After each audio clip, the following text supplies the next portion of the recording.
Hey, hope you're well. In this video, it's my pleasure to introduce the latest version of the 10-minute workshop Loose Tenon Jig, the Loose Tenon Jig 3D. As I mentioned in a video earlier this year, I started looking into 3D printing as a means of production, and this is the result. Very similar overall to the CNC'd Loose Tenon Jig 30, but with a couple of extra features. The main one for 2025 being a Mitre fence to put loose tenons into a bevel cut. That's new and a first for any loose tenon jig as far as I'm aware.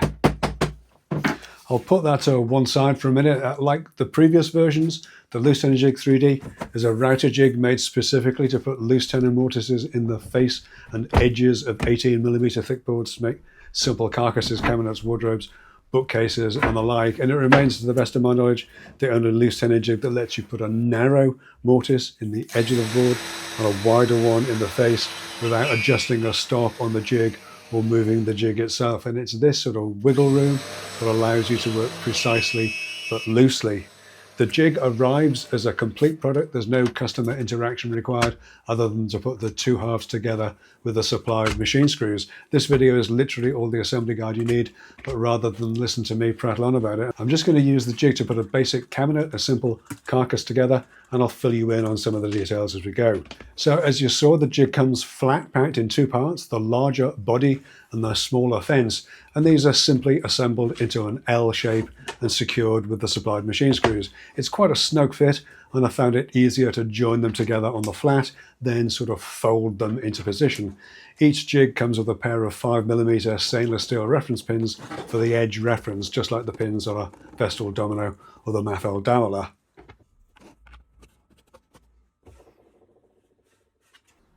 I fitted a standard 30mm guide bush to the router, and I recommend using a mandrel to center it if your router doesn't self-center. And then fitted a 5mm spiral upcut bit. There's one included in the optional starter kit, more on that a little later. And I've set the plunge depth for 30mm dominoes using the notch in the end of the jig. I've already marked out on the cabinets where I want the loose tenons to go, and I'll mostly be working off the reference pins. It's just that mid-panel mortise that needs a pencil mark. I'm starting with the wider mortices on the inside face of the cabinet. The larger face of the jig has wider slots, and I'm just letting the reference pins set the position against the workpiece edge. A couple of clamps and I can cut the first mortise. And then the second, again, just referenced off the edge using the pins. And then the mid-panel slot, lining up the scribed center line on the jig with a pencil mark. And then I can repeat the process on the other end of this side, and I'll complete the other cabinet side in the same way off camera.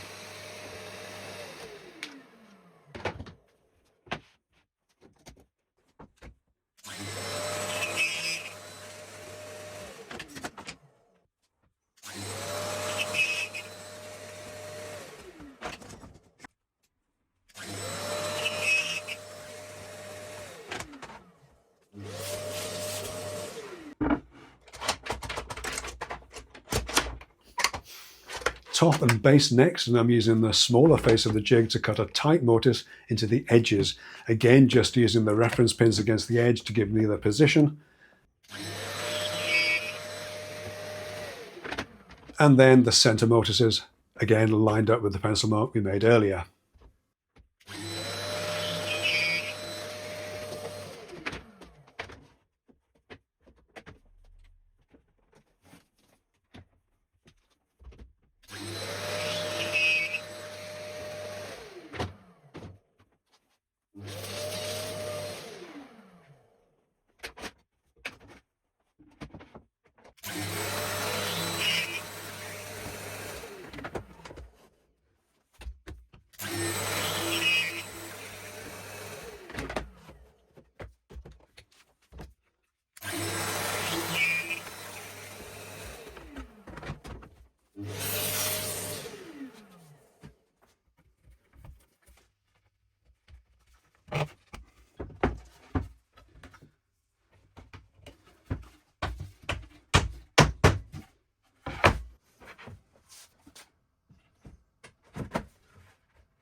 So that's all pretty good.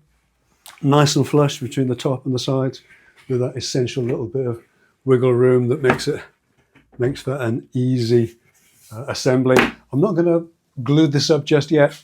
There's a couple of other things I wanted to show on the jig. If you wanted to put a fixed shelf in, for example, you can use the notch in the base of the jig to reference where those mid-panel mortices should go, similar to using a dowel jig.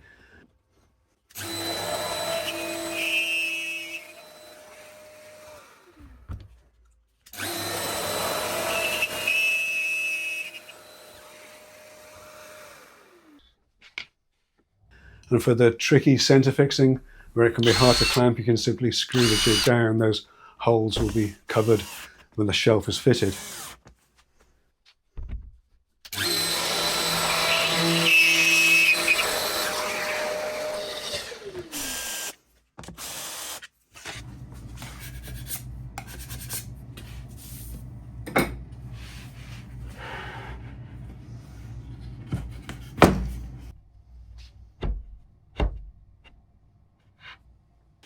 For the shelf pin holes, I recommend using a 4.76mm router bit. There's one included in the Starter Pack Plus.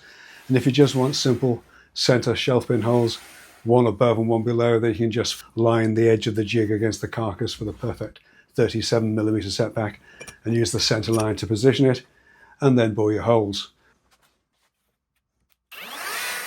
It's good to bear the jig against a fence or batten to keep the vertical position consistent side to side, and the back of the guardrail on an MFT is perfect for this.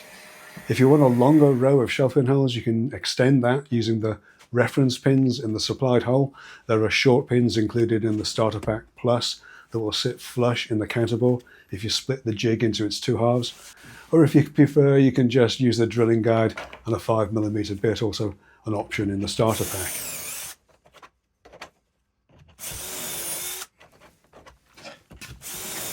Okay, so that's how you'd use the Loose Tenon Jig 3D for making cabinets with butt joints. Let's take a look at how the new Mitre fence works. As before, we use the Loose Tenon Jig fence for the narrower mortices. You can see how the Mitre fence has a little lip on the top edge. On the upper edge, well, that open cutout in the fence bears against this, and it's just screwed in place with the machine screws. There's a little bit of wiggle room there, so just make sure that the inside edges of the two cutouts are aligned.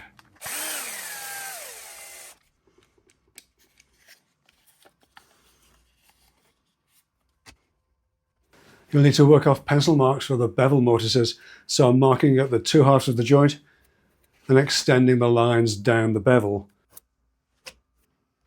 The center mortise is easily clamped and routed.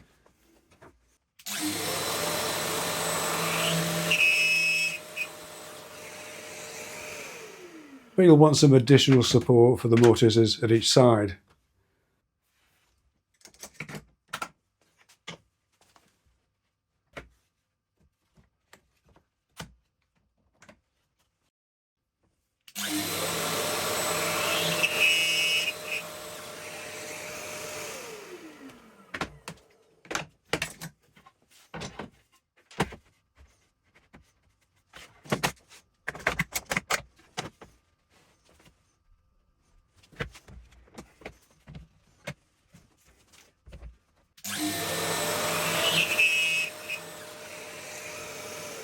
So that's the narrow mortises done. Let's switch the Mitre fence to the jig body for the wider mortises.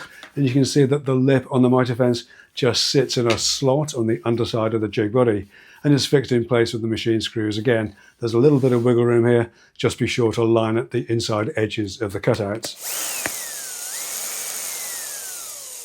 And then it's rinse and repeat for the wider mortises.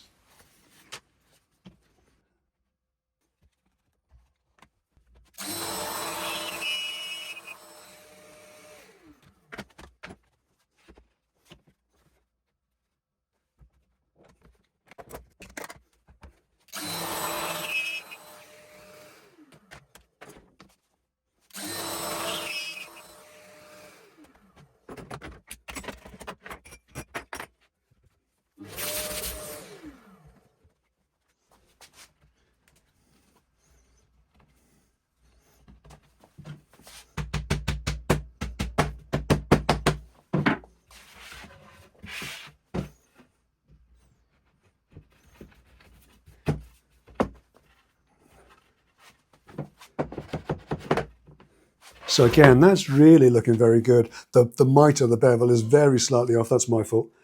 I did that cheating thing where you'd make a single cut and flip around. It's obviously not quite 100%, but the actual joints themselves are very, very good. Very tight, very snug. This is one I did before, just glued up quickly and given a very light rub over just to take off the glue squeeze. And it really is, you know, super strong, super solid joint. Very, very pleased with that. And as I say, as far as I know, it's the only loose tenon jig that'll do loose tenons in a bevel, in a mitre. So that's the latest loose tenon jig, the LTJ 3D in action, complete with mitre fence. It does replace all the previous jigs, which have been out of stock for a little while, to be honest. And as I mentioned, there's a few bundles that you can build. I'm not sure when everything's going to be in the store at the time of making this video, to be honest, but the complete jig with mitre fence is going to be £80 plus VAT. That's less than the previous jig, even though it now has the mitre fence. And because it's 3D printed, it's also significantly lighter. So I'll be offering free domestic shipping in Great Britain on this as well. So you get more, it costs less, and there's free shipping to British addresses too. If you decide that you don't want the mitre fence, then that's totally fine. You can have the two-piece jig for just £60 plus VAT, again, with free shipping to addresses in Britain. And of course, if you're into your 3D printing, then there'll be files available for you to print your own in the printables section of the 10-Minute Workshop store. Those are priced at just £20 plus VAT for the full jig and the mitre fence. That's less than the cost of shipping one of the CNC jigs outside of the EU, by the way. There's a couple of slight changes to the printable version of the files. I tried printing 5mm reference pins, wasn't very happy with the results, so I made them a little bit beefier, and they seem to be working pretty well as well. So one more thing, and I'll probably do a separate video on this, but a lot of folks have the CNC Loose Tenon Jig 30. Well, it only seemed reasonable to make a version of the mitre fence available for those existing users as well, and they'll be in the store at £20 plus VAT for the physical item, or £5 plus VAT for the file if you want to print your own. If it's not in the store yet, it will be very soon, so keep your eye on that. But I'll call this one done for this week. Thanks so much for taking a look. As always, leave a comment, hit subscribe, and I'll see you in the next one. All right, take care.